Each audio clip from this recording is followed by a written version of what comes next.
Всем привет! С вами Фантазиус. Сегодня я расскажу историю гитариста из Безумного Макса. Вы узнаете о нелегкой судьбе человека, который скрывается за жуткой маской.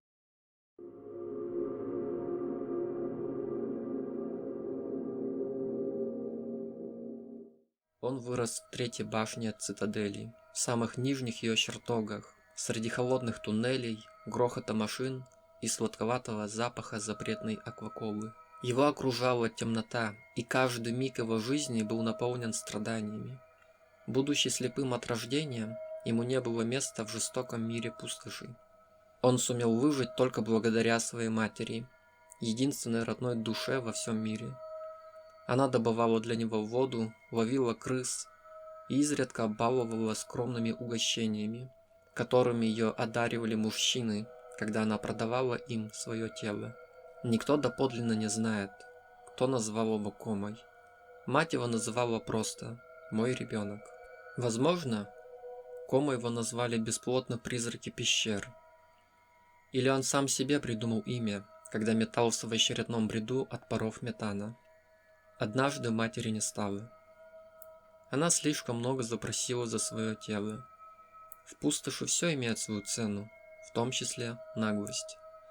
Все, что осталось от матери Комы, это голова, которую выбросили вниз присытившиеся мужчины. Кома остался один. К счастью, к тому времени он достаточно возмужал, чтобы держать в руках кирку и отбиваться от похотливых напарников, поэтому сумел выжить. На этом свете Кому держали голова матери, которую он бережно носил с собой, и электрогитара. Электрогитару выбросил вниз кто-то из воинов полураспада, посчитав его бесполезным хламом.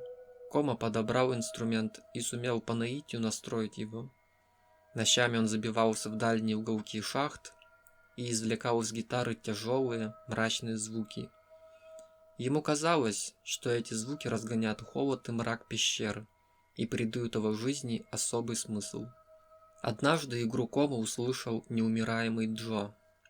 Звуки электрогитары напомнили ему прежнюю жизнь, когда он был еще молод и часто ходил на рок-концерты.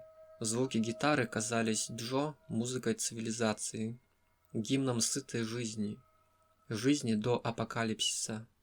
Кому подняли наверх, модернизировали его электрогитару и создали специально для него на грузовике сцену с акустическим оборудованием.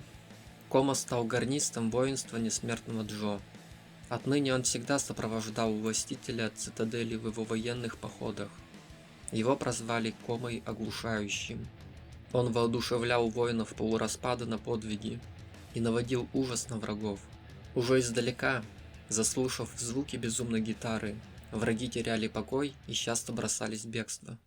Кома не мог больше носить с собой голову матери, поэтому он содрал с головы кожу и сделал из нее маску. Надев маску, Кома как бы вызволил мать из беспросветной тьмы пещер, дал увидеть ей свой триумф. Триумф Комы воина, гарниста великого войска неумираемого Джо. Кома умер в один день со своим властелином. Изменник Накс опрокинул боевую фуру, машина с Комой врезалась в фуру, и гарнист неумираемого Джо навсегда расстался со своей электрогитарой. Потом он увидел себя за рулем красивого байка, который гнал на ровной, как стол дороги. По обеим сторонам дороги текли целые реки акваколы. На высоких штуковинах с развесистыми ветками росли чебургеры, и всюду был ослепительный божественный свет. На сиденье рядом с Комой сидела его мать. Улыбнувшись, она протянула сыну новую электрогитару.